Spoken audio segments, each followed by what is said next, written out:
Welcome to the Golden State Media Concepts College Football Podcast, your ticket to all things college football. Are you looking to get your college football fix? Looking to get the latest news on your favorite school's team? Join us as we talk college football, from the national championship to college rivalries to bowl games to the Heisman Trophy to which conference is the best. We've got you covered for the Big Ten, SEC, Big 12, Pac-12, ACC, and everything in between.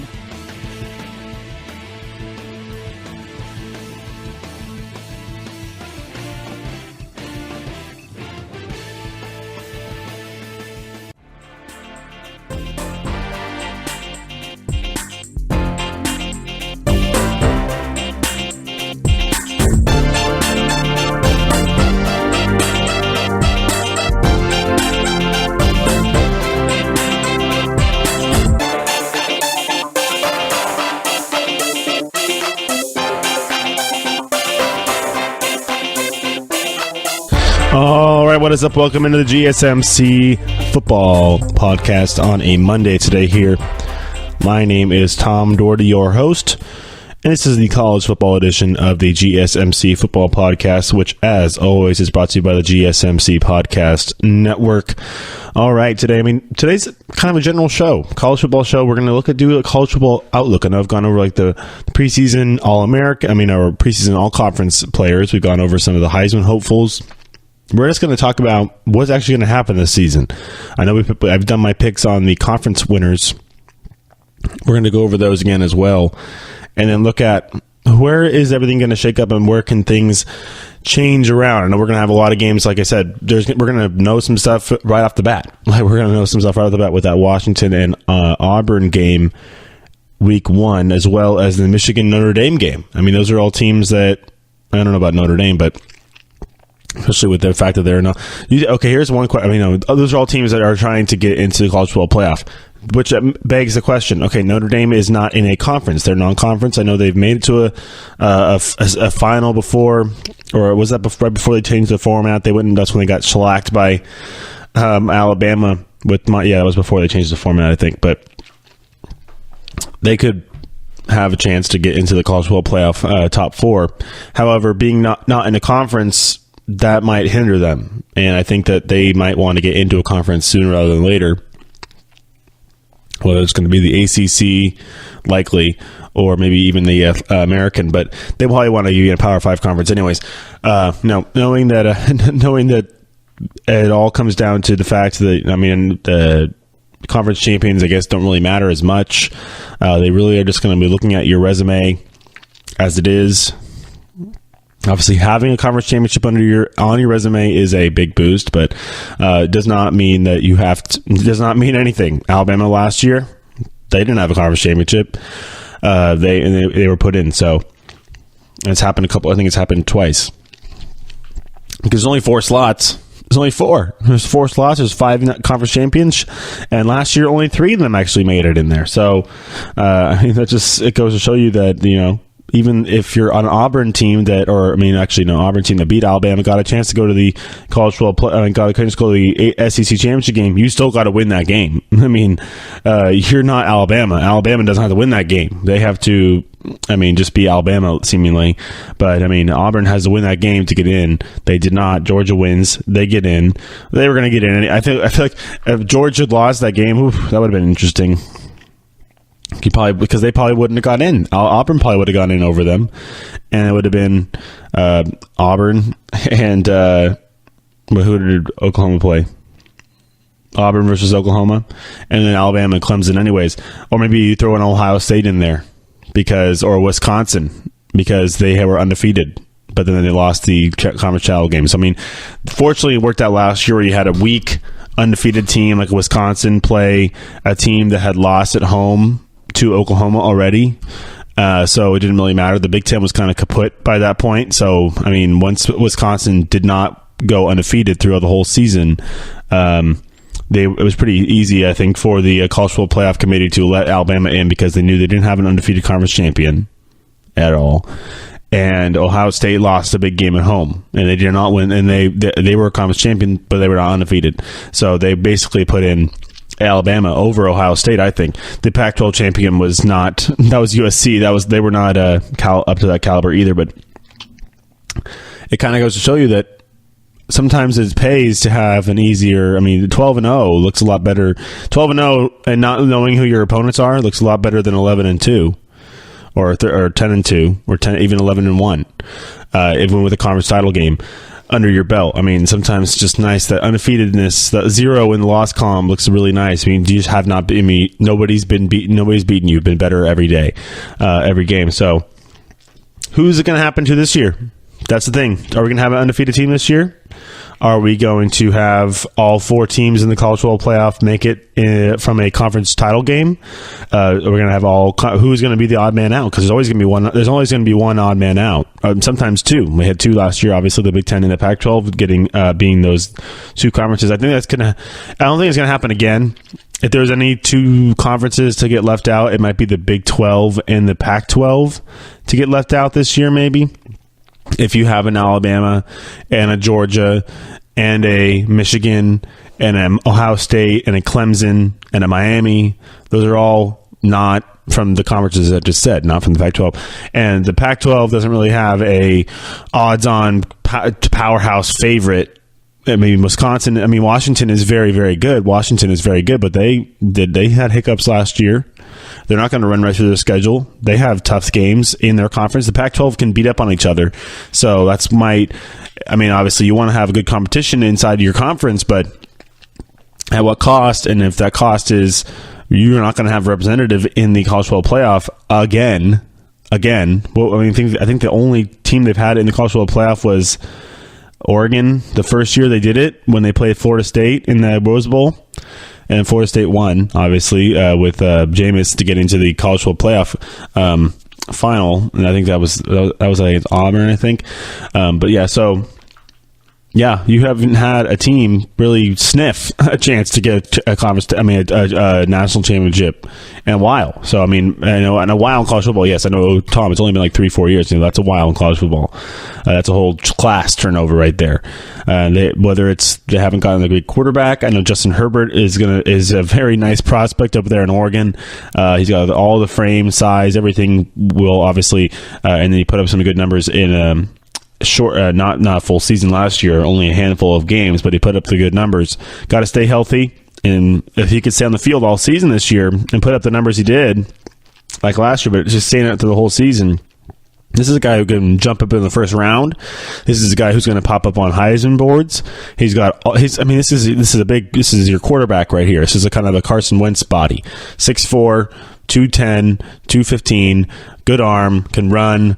I mean, he's considered a dual threat quarterback. He's not a pro style pocket passer. That's Jake Browning, but he's just considered a dual threat quarterback, and he's going to be a guy. I know all the hubbub is about Tua Tagovailoa this year.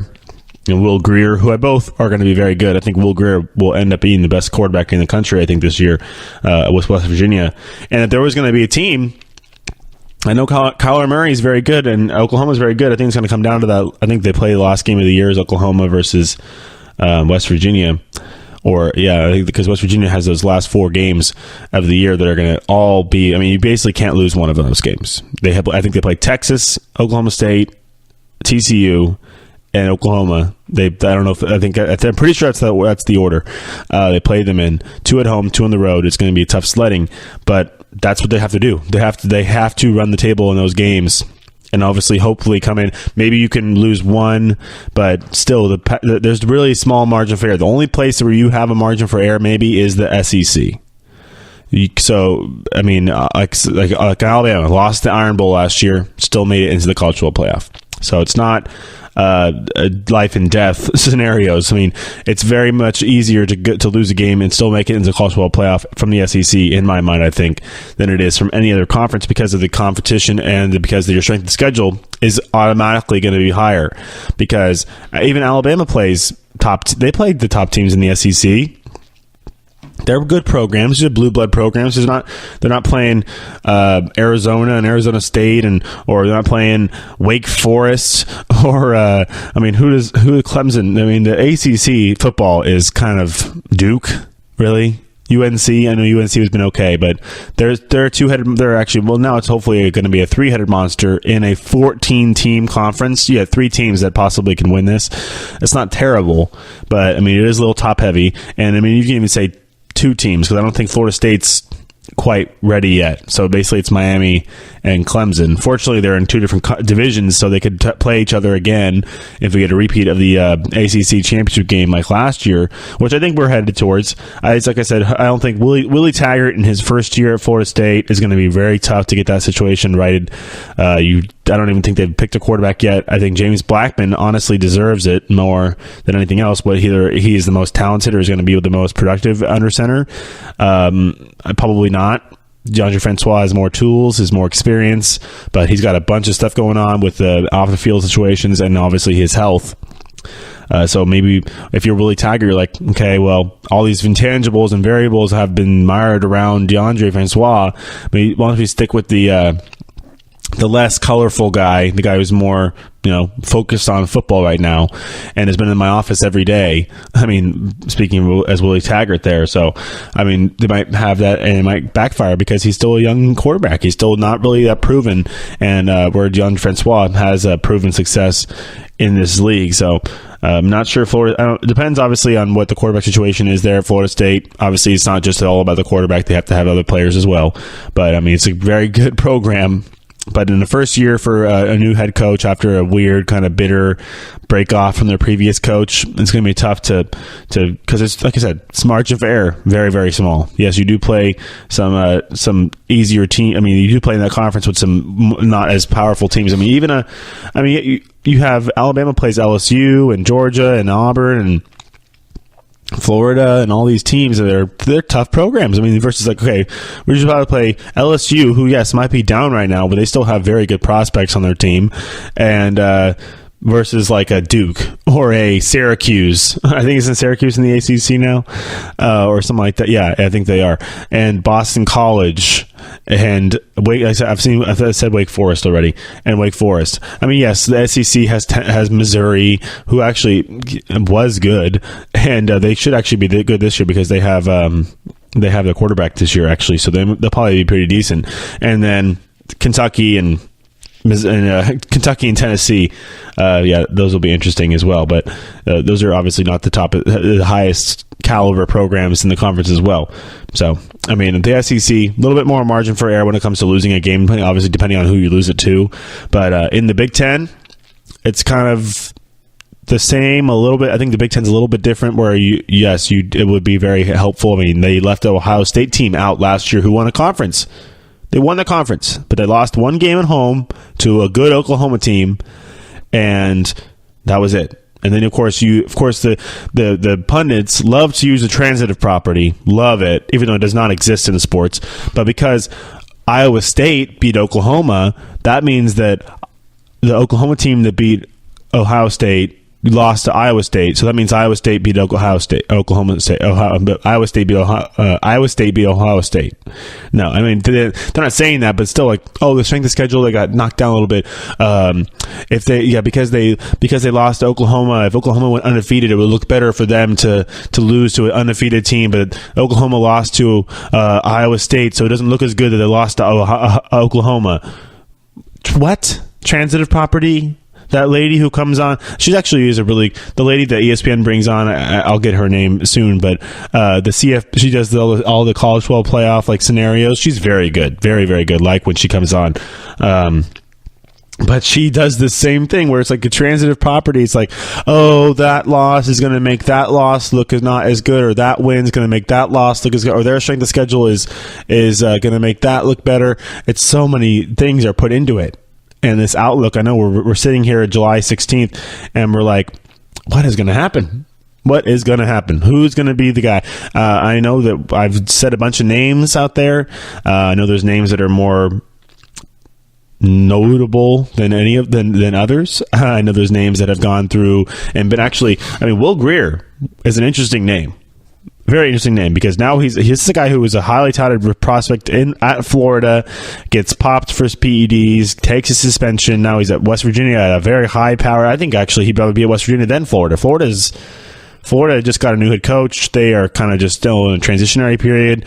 West Virginia is ready to roll, and they're in a good conference, an offensive conference that has a lot of good offenses and not very many good defenses, especially secondary. So Will Grier will be able to light it up, and I would not be surprised if he throws for 6,000 yards this year or something, or 5. I mean, that's a lot actually.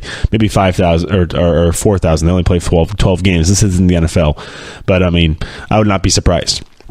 All right, we did kind of a bunch of talk on random things, like, how hard is it to get into the College Football Playoff and what you have to do. So maybe in the next segment we're going to continue that and go over some scenarios. We'll also pick some teams and we'll try and see how they get through their path of their schedule that could lead them to a selection by the College Football Playoff Committee this season. Stay tuned. We'll be right back.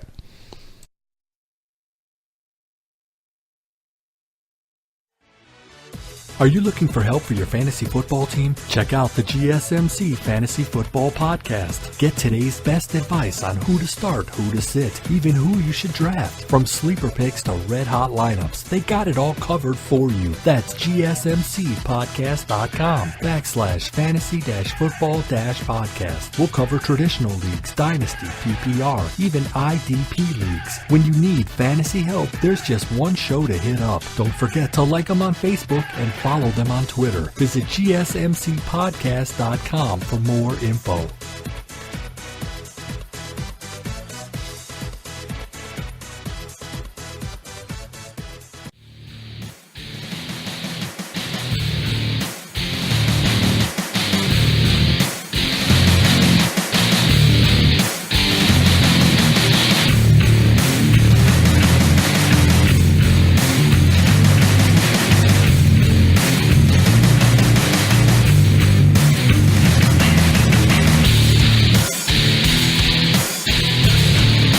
All right, welcome back to GSMC Football Podcast, the College Football Edition today.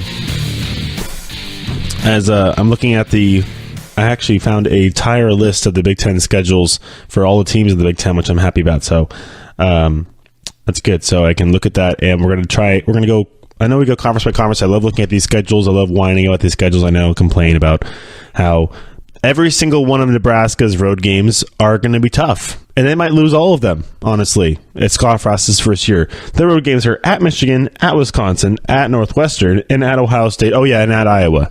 So, I mean, good luck with that one.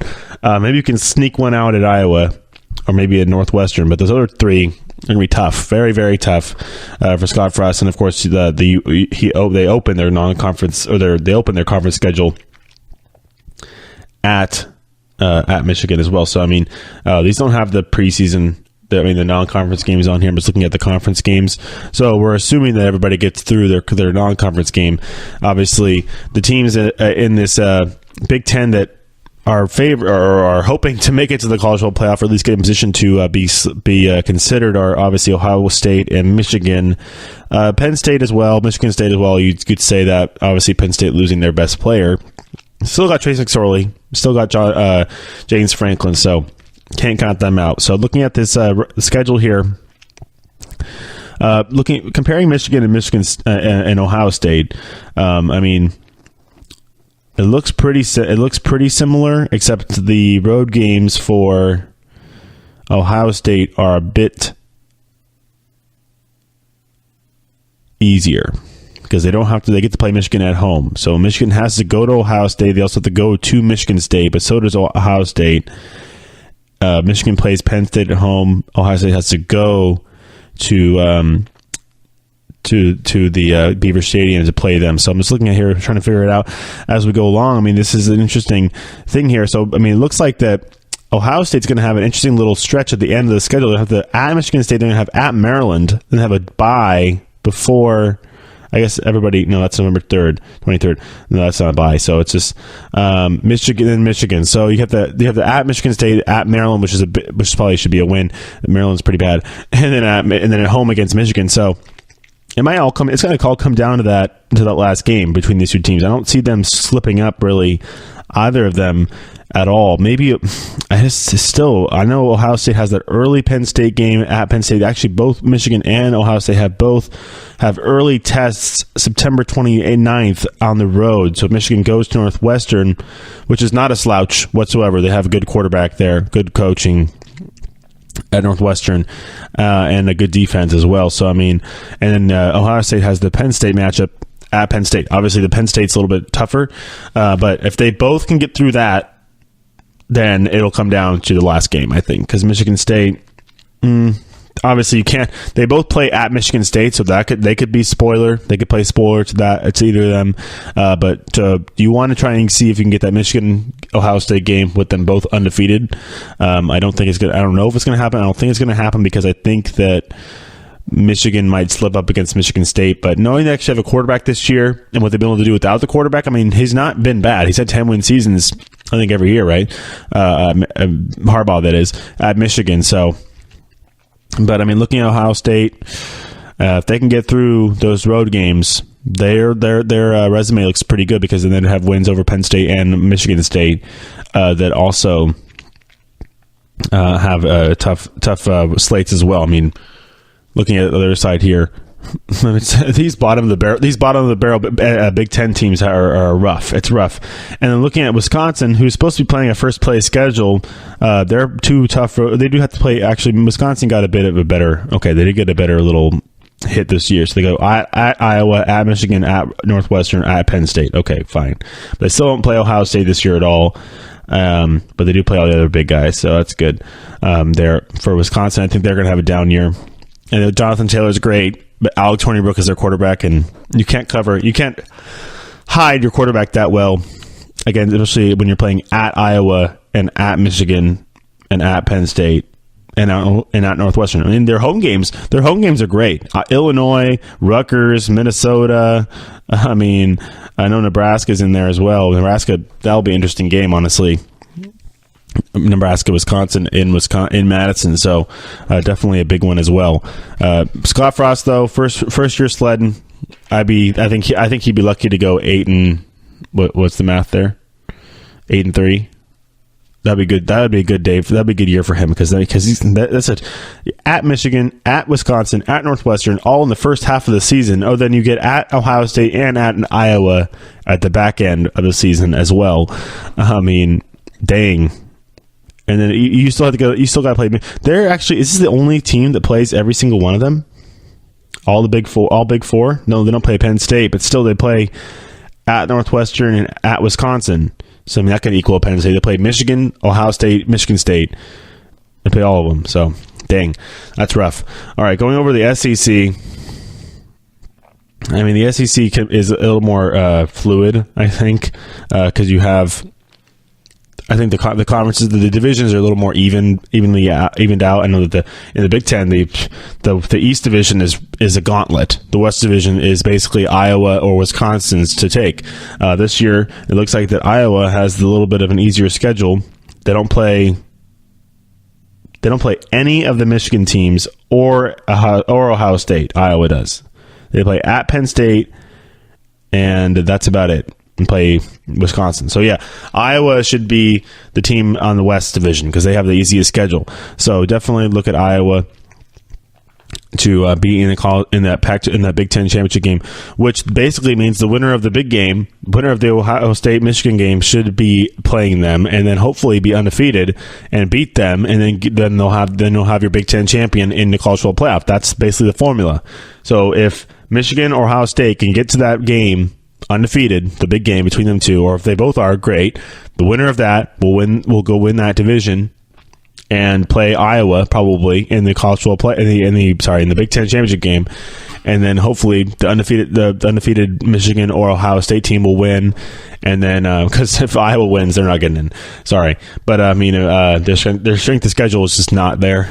But I mean that's kind of the formula for the Big Ten. I'm thinking obviously Penn State, Michigan State, I know I'm kind of leaving you guys out a little bit there. You could definitely play spoiler, throw a wrench in there, roll a bunch of games off Michigan State. I'm not counting you guys out. I mean, just looking at your schedule right now, It's actually not that bad. So you play at Penn State, at Maryland, and at Nebraska.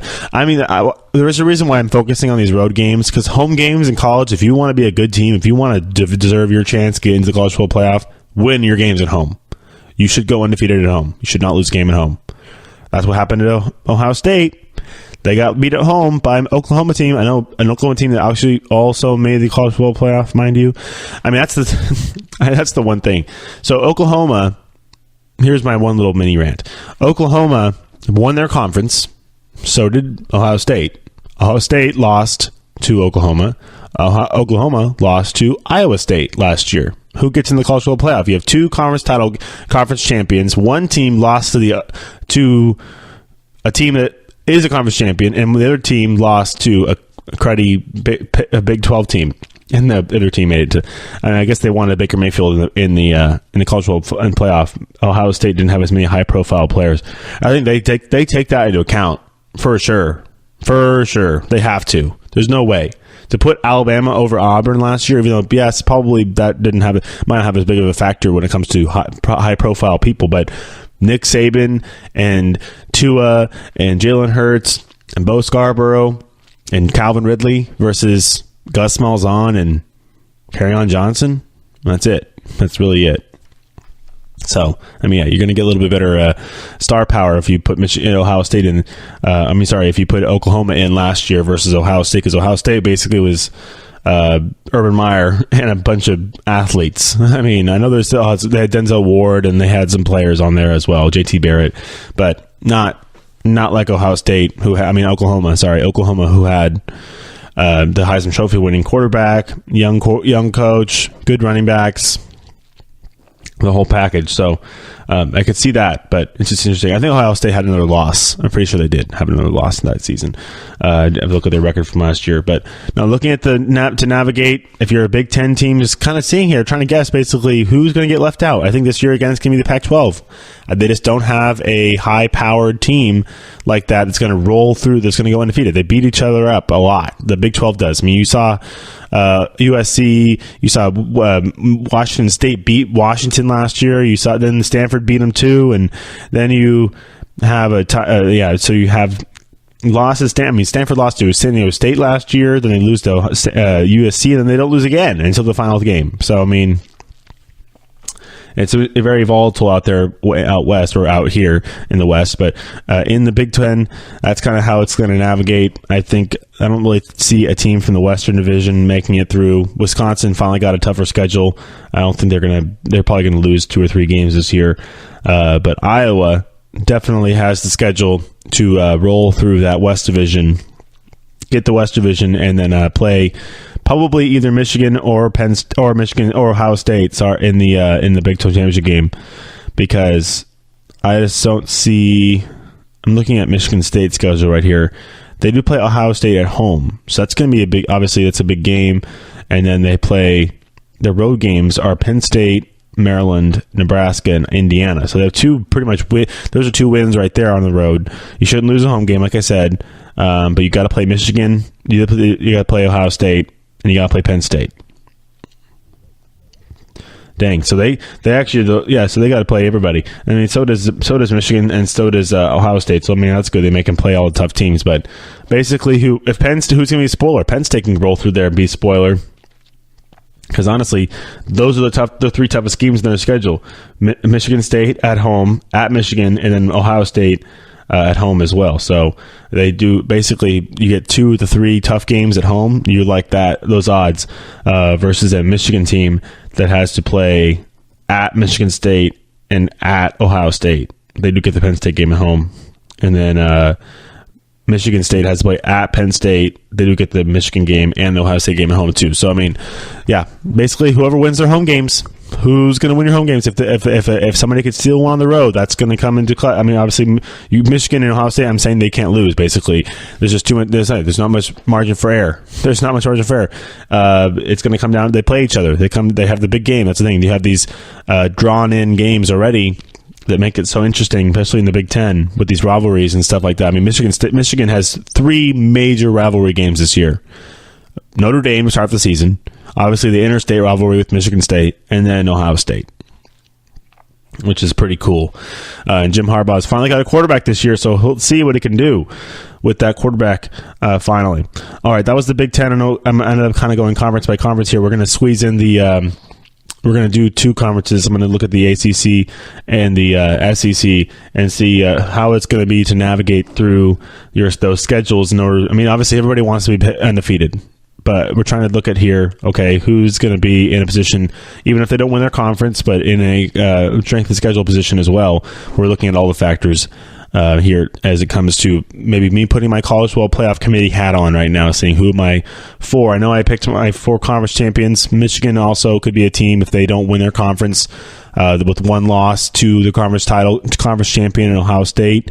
Maybe you put 2 Big Ten teams in. I see that's really tough. I know they've put in 2 SEC teams. I think the SEC is just the only conference as of now that has the 2 really high caliber teams that can get into the College Football Playoff together at the same time from the same conference, and everybody be okay with it. Not that the College Football Playoff committee cares about if everybody is okay with it, I don't think, but looking at these, I think it's a much better chance of a same thing happening this year, Georgia and Alabama getting in at the same time versus Ohio State and Michigan getting in at the same time. But you never know. If Michigan's one loss is against Ohio State, and Ohio State rolls through undefeated and gets to the College Football Playoff, winning the conference title game, you got to take a hard look at Michigan, because their one loss is against the conference champion who's undefeated. So and their schedule is also pretty tough as well. So their strength of schedule could be up there, especially with that Notre Dame game up on top of the top of that schedule as well. All right, we'll come back and do some more talk on this navigating through the schedules, looking at your outlook for the college football season coming up in just a few weeks now. We're going to start having fall practice and games. Games, people, games. All right, we'll be back. Stay tuned.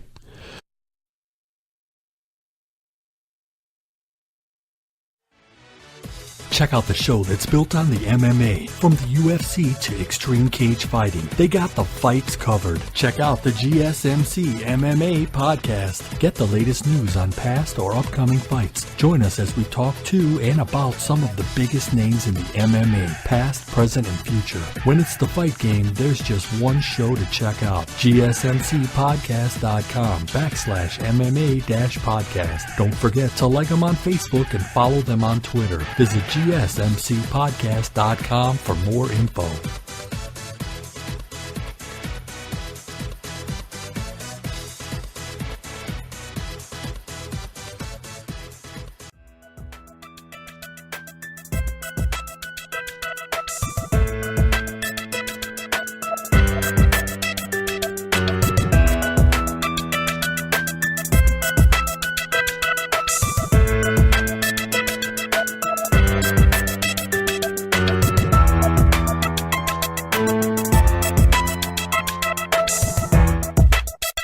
All right, welcome back to GSMC College Football edition of the Football Podcast, the GSMC Football Podcast, the College Football edition today on a Monday. So we started our week off with some outlook talk, some talk on what's going to happen this season. What are we looking at as far as teams that are going to get into the playoff? It's only 4. It's only a party of 4 right now.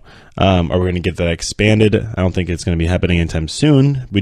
I do think we do need expansion to have something similar like the NFL playoffs, where you have 2 at-large teams, where you have three. You have all your conference all your conference champions, and 1 at-large team. So you can get 6 teams in there. You get 2 as your bye. You can pick the top 2. The top 2 seeds get a bye. 3 and 4 play each other. Or 3 and 6 play each other, 4 and 5 play each other. Winners go on. I mean, it's like NFL.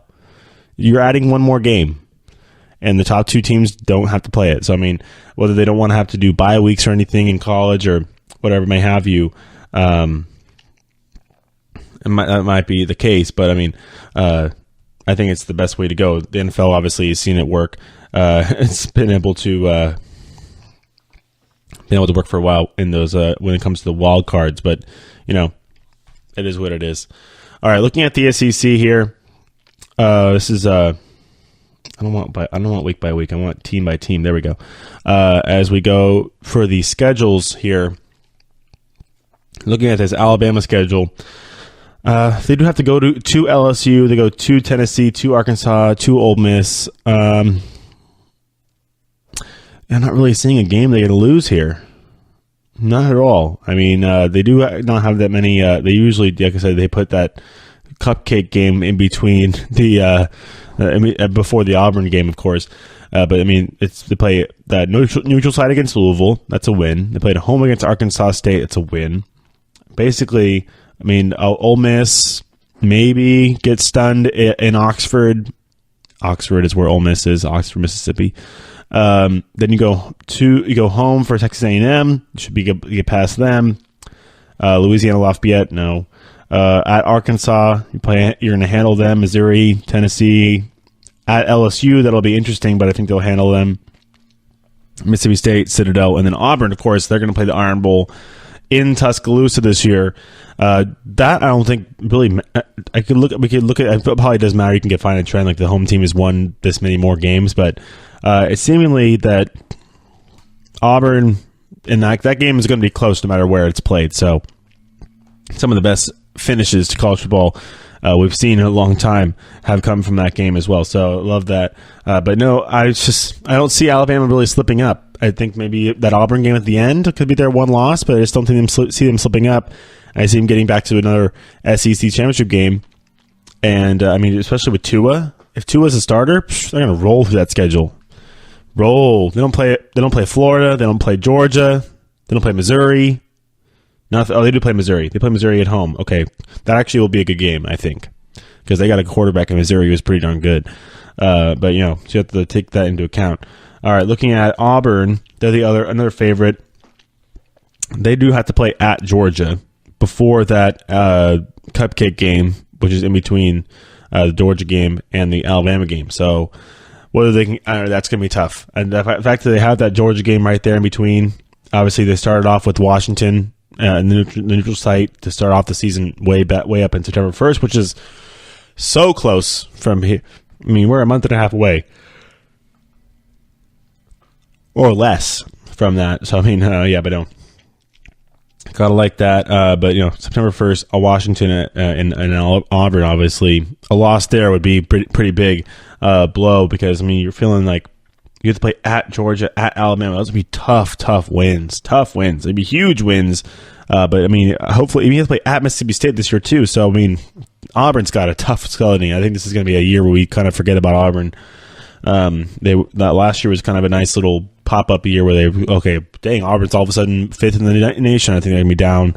I think they actually do lose that Washington game. I think Washington's just too athletic. Myles Gaskins and Jake Browning will do their work, and they got a good defense too, so they'll be able to swallow. Jarrett Stidham, first game back after the surgery. No more Kerryon Johnson. Obviously, they'll probably have another stud running back. That's just how the SEC teams work. But I think that Washington will get by them, and they'll have to start off with a loss. I mean, the LSU game, even at home, is not going to be a slouch either. So, I mean, that's a tough schedule for Auburn. Looking at Florida here, I mean, Florida is in the East, so they have to basically, I think them and Georgia are the two teams to beat when it comes to getting to that East division for the SEC championship game. Alabama should be able to walk into the SEC championship game. Sorry, that schedule and that roster, they shouldn't have any issues. Florida, they do have to play at Mississippi State. They're playing Georgia at that's why they play that classic, the Florida Georgia Classic in Jacksonville at the Jaguar Stadium. That's that neutral field game. That's right in the middle of the season too. So that's gonna be a tough little slate. So they go at Vanderbilt.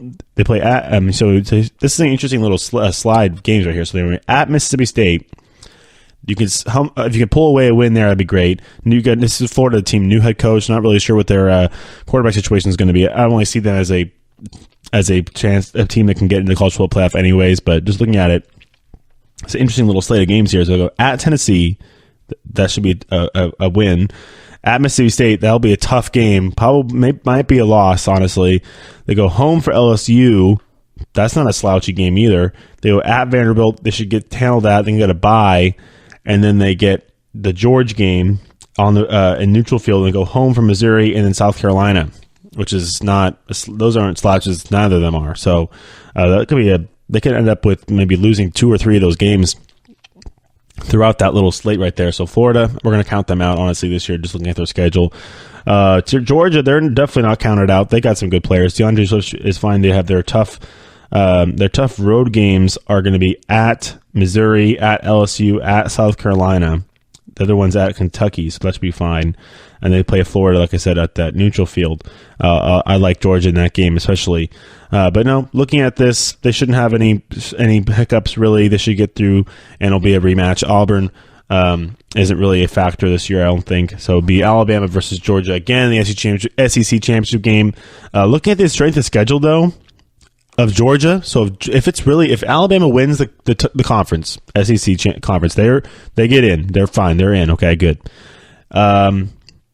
And then we have the scenario where Ohio State, if Ohio State isn't undefeated and they win the conference, you got to look at this Georgia team and think, or even if it's a Michigan team, do we put Georgia in over them? And I think no, because their strength of schedule, if they don't win their conference with this schedule, they ain't getting in. It's not going to happen. They don't have their strength. It's not there. It's not there. They don't play, obviously, no Alabama this year. They do play Florida. They don't play Texas A&M. They don't play Ole Miss. I mean, they don't play. They do play Auburn. That's true. They do play Auburn. If they can get that Auburn game, they play Auburn at home. But I mean, that schedule, the strength of schedule is not there. They need to win that SEC. They need to win the SEC. I think this year, Georgia does, to get to the College Football Playoff. Alabama doesn't. They actually have a tougher schedule, I think, than this Georgia team. Looking at Alabama, they have to play. We just looked at Alabama's schedule, so I mean they have to play Missouri as well, but they play them at home. They play at LSU. It's kind of similar, but I mean just a little bit versus at Missouri. Play at Tennessee. It's kind of similar, but I mean the thing is Georgia and Alabama. Honestly, maybe both of them. The SEC right now is kind of down, a little bit down, especially with Florida trying to figure themselves out with their new head coach. Texas A&M's got a new head coach. Mississippi State's got a new head coach. I mean, but so does Ole Miss. Has actually, it's not new. They had I forgot what his name was, but Matt something was the head coach interim last year, and then he comes in and is going to take over full time this year. So Matt Luke, that's right. I'm pretty sure his 2 first names, and the second one is a 4-letter. They're both 4-letter words. Matt Luke, there for Mississippi State. So. It's pretty much Georgia and Alabama. I think a winner gets into the College Football Playoff. Honestly, I don't think this is the year where we're going to have 2 SEC teams. I think if we're going to have 2 teams in the College Football Playoff, they're going to be from the Big Ten, and it's going to be Michigan and Ohio State. If not one, if not both. Like I said, it's going to be It's going to be either Georgia or Alabama. I don't think both of them are going to get in. And then Clemson's interesting because the ACC champion has gotten in, and it's been Clemson. If Clemson just walks to another ACC championship game, they better be undefeated. Because, I mean, we'll come back and do that. I know I said ACC in this segment as well a little bit, but we're going to do, honestly, I'm kind of tired of the Big 12. The Big 12 has not wowed me whatsoever. I know that their quarterback situation, they don't play defense. It's not like Big 12. Watch Big 12 football and then watch SEC football and even the Big 10 in the Pac-12. Power, running game, pro-style offenses, good quarterbacks that don't like to just run everywhere. They actually sit in the pocket and pick you apart. I mean, it's just the Big 12 is not my favorite. It's probably my least favorite conference of all of them. And it's not the fact that Oklahoma State, great. I think Oklahoma State honestly this year is gonna be interesting because they have a cool little quarterback coming up to take over for Mason Rudolph. So that's going to be interesting. But, I mean, in the SEC, as we finish up this segment here, the SEC, it's going to be Auburn. I mean, it's going to be Alabama and Georgia in that title game again. And I think that only one of them are going to get in this year. Looking at their schedules, I think only one of them, I mean, there might be a hiccup loss somewhere. But the winner of the SEC championship game gets in. The loser does not. And I mean, the thing is, Alabama didn't even get played in the SEC championship game last year. Obviously, they didn't play. They didn't. Actually, probably was the best thing for them. They didn't play because that's another loss. If you lose, that's another loss on your schedule. Everything's decided after the fact. So would be another loss. But I mean, and it might be the best thing actually. Michigan and Ohio State, only one of them can make it to the playoff game, to the conference title game too. So, and hopefully it'll be the team that's undefeated with it, but where it's so better for the conference. It's better for the conference that you don't beat up on each other, honestly, like the Pac-12 does. All right, we'll come back in the next segment in just a moment and do the Pac-12. The Big 12 is weird. They don't even have divisions anymore. Still, they added back the conference title game, but I think it's the top 2 teams in the standings. So, I mean, Oklahoma, TCU, Oklahoma State, whatever it's going to be. Those are the top 3 teams in the conference. They all have quarterbacks. As we move along to the last one, I think the Big 12 is going to be the odd man out this year, unless Kyler Murray gets Oklahoma undefeated. That's the only way I think they get in. If they have a couple losses, there's no chance. There's just too many good teams in other conferences this year, especially the Big 12. The Big 10, I think the Big 10 football is going to be back up where it was just a few years ago. All right, we'll come back in just a moment and do the Pac-12 and a little bit more of the ACC as well. Everybody stay tuned.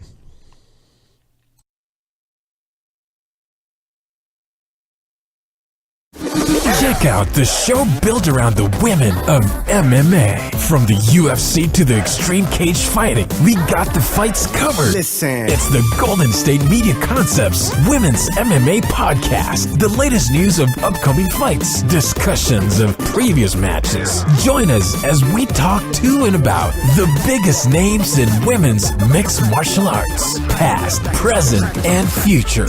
When it's the women's fight game, you know where to listen to. The Golden State Media Concepts Women's MMA Podcast.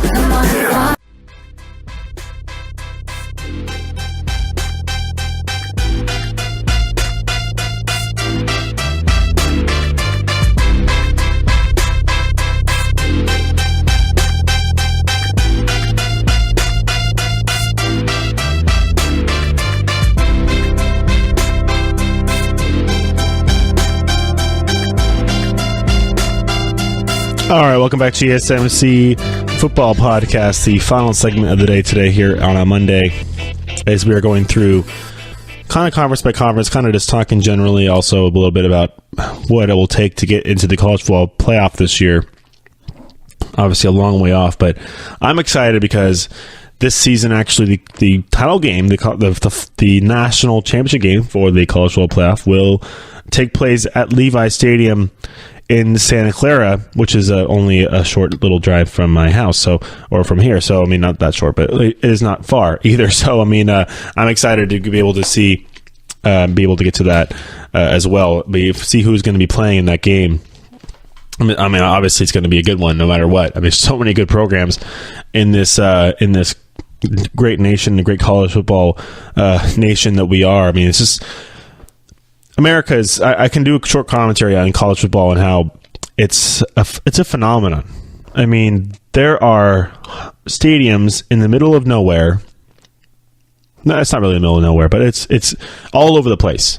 I mean, we love professional sports in our country, but we love college because everybody has their college. Not everybody, but I mean, if you were lucky enough and lucky enough to get to go to college and get through college and worked hard to do it, you're an alumni. People move all over the place. They live in the West Coast. They're Niner fans, or they're Raider fans, or they're Rams fans.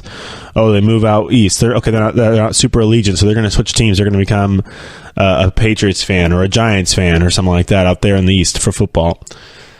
For college, it's personal. You are part of that school. You are a member of that organization. You wear their colors proud. You are a Nittany Lion. You are a Badger. You are a Tiger. You are a Wildcat. That's what you are. You went to that school. You wear it as a badge of honor. So the fact that we have our top five biggest stadiums in the nation, if not the top 6 or 7 or 8 or 9 or 10, are all college football stadiums. Maybe okay, I don't think top 10 because there's FedEx Field in DC is pretty big. That's where the Redskins play. So is obviously the new stadium in not new anymore, but the Jerry World is pretty big as well. But I mean, look at these stadiums. Kyle Field is huge. Obviously, the big house up in Michigan, Beaver Stadium, all the ones down south. They're packed. I mean, it's just college game day. It's a party. Every Saturday, it's a party. Obviously, you have the kids who are there. You have the boosters who went there. You have the alumni who went there. You have the kids who want to go there. You have the little brothers who I want to go to Alabama like my dad did, like my brother did. It's a culture. It's an amazing culture and then the colors that come out. I mean, obviously everybody has their colors, but just college football Saturdays, there's really nothing better. I mean, we all love our NFL. I love the NFL. I love football, but college football, there's something about it. It's unheard of. It's unheard of. And it's actually kind of the only thing we have here. I know it's amateur sports, but it's kind of similar to what they have overseas when it comes to like soccer leagues or football leagues. If you want to go for real football and association football, where they have these just hundreds. I mean, this little kind of England has hundreds of football teams. I mean, hundreds, but 100 like levels. Obviously, all over the place. Little towns are just sprouted up and have this great pride because they have a football team. They have a soccer team. Same thing out here. College Station, Texas, has a stadium that can hold 105,000 people. Lincoln, Nebraska, same thing. I forgot what the other. University Park, Pennsylvania, same thing. Ann Arbor, Michigan, same thing. These aren't the biggest cities in the world. They're not the biggest cities in their state. I mean, come on. It's just it's amazing. I mean, Oxford, Mississippi, Tuscaloosa, Auburn, Alabama. I mean, there are schools that obviously play in big cities, but I mean, even Georgia, Athens, Georgia. Who even knows that they actually play there? That's where the University of Georgia is, right? It's not in Atlanta. It's not in Augusta. It's in Athens, which I mean is right there. But I mean, still, just saying, it's amazing, and we're getting close to another great edition of it. It's fun every year. I'm excited that it's going to culminate in a game here in California in the Bay Area that hopefully I'll be able to attend. But going back into what we were doing and getting off of my soapbox for a second there and my little commentary and fanboyness, but there are a couple more conferences. I know the Big Ten, I think, is going to be up this year. The SEC is going to probably stay where it is, if not going to be maybe a little bit down this year, actually.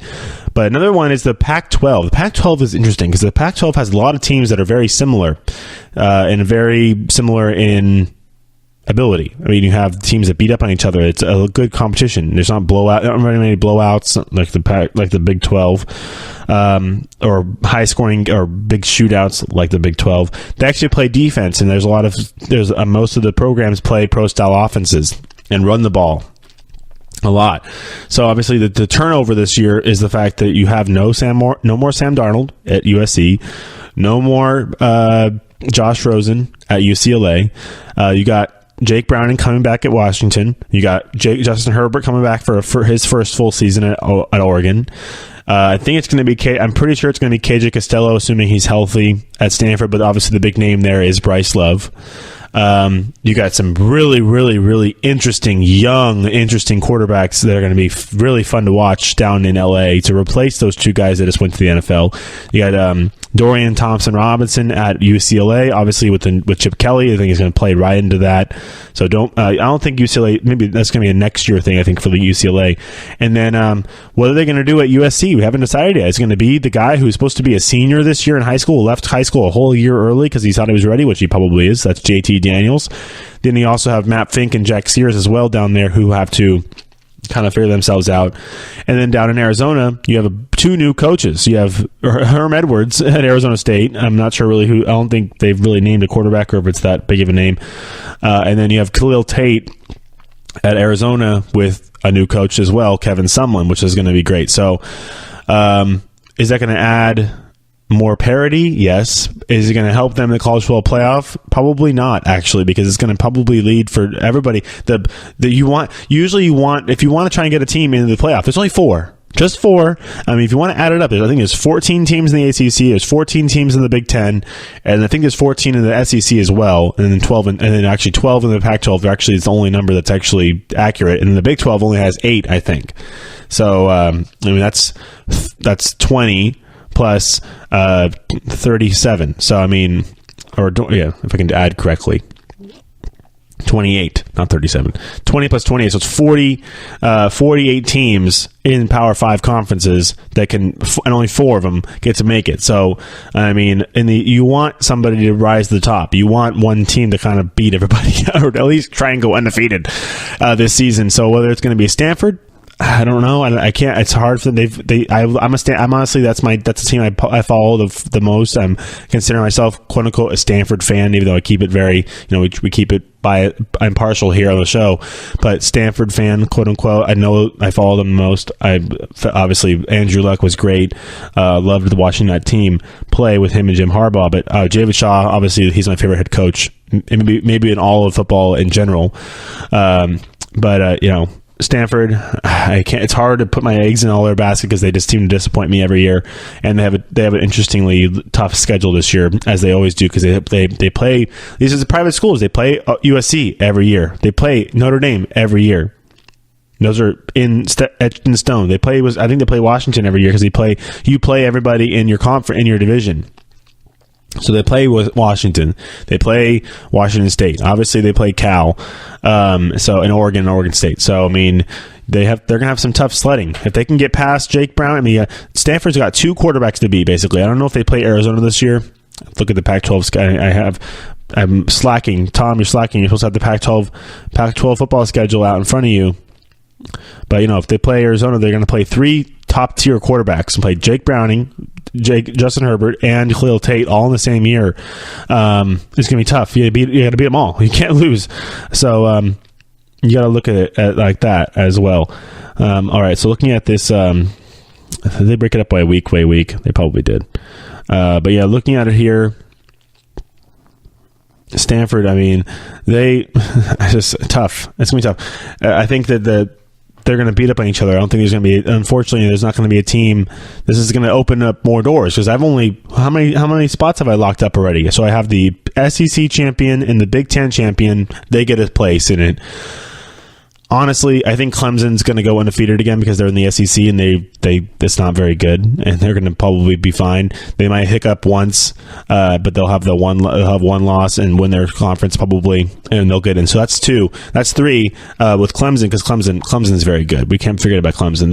Even with Kelly Bryant, the thing is, even if Kelly Bryant hiccups or starts going down, they got Trevor Lawrence and the boom right in there. They're deep, but the thing is, the key for them is their defense, as it has been for a long while. So that's going to keep them in games always, and then basically wait for the offense to come through, which it probably will because they're also pretty good. They have some good talent on that conference in that conference as well. So I mean, looking at it as here, I know that there's going to be that's your 3 teams. Assuming if Clemson wins the ACC, they're in basically as well. So that's only 1 left, and I don't think. I mean, if it's going to be Oklahoma, I know that the Big 12 still gets love. I'm not a Big 12 fan at all, but they do have a tendency to get one team up there, and one team can rise to the top. They can get a team that will win a bunch of games, and be able to stand out amongst the others and get to that call. Winning a conference. Unfortunately, they all have conference. The Big 12 used to not have a conference game, so now it's a little more cut and dry. Where if a Big 12 champion can win, This is a year though. Like I said, I don't know if we're going to have an at-large team. If it's going to be, or we're going to have one. If we are, we're going to have one because it's going to be Clemson. Probably SEC champion, Alabama, whoever wins, or SEC champion, Big 10 champion, and then the Pac-12 their champion might not be good enough. You think is the Pac-12 and the Big 12, their champions might not be good enough, and you can pull a Michigan that is 12-0 or 11-1 or whatever it might be, with their one loss to they would be 11-1 with their one loss to Ohio State. Who, assuming, putting everything together, they won the conference.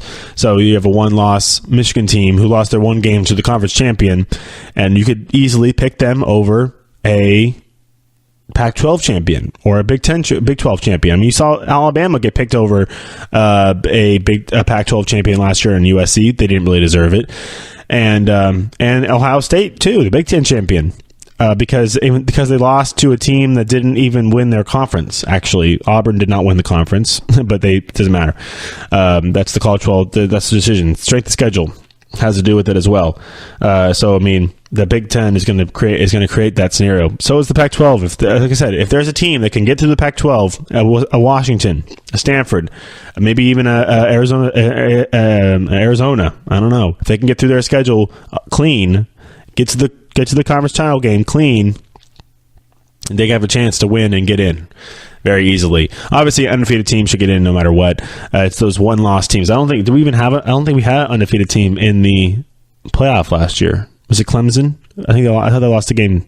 All right, it's last year. We're looking at this year, but we're done for the day today. So we'll come back on Wednesday. We'll do some more talk. We'll try and figure it all out. I know there's lots of different scenarios. I know we're in July right now, and we have about a month and a half to go to get to game 1 of this season, and that'll be so much fun because the week one's always great in college football. We're gonna have some really cool games, as we've also gone over on this show as well.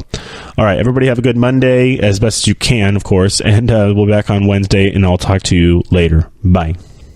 You've been listening to the Golden State Media Concepts Football Podcast, part of the Golden State Media Concepts Podcast Network. You can find this show and others like it at www.gsmcpodcast.com. Download our podcast on iTunes, Stitcher, SoundCloud, and Google Play. Just type in GSMC to find all the shows from the Golden State Media Concepts Podcast Network, from movies to music, from sports to entertainment, and even weird news. You can also follow us on Twitter and on Facebook. Thank you, and we hope you have enjoyed today's program.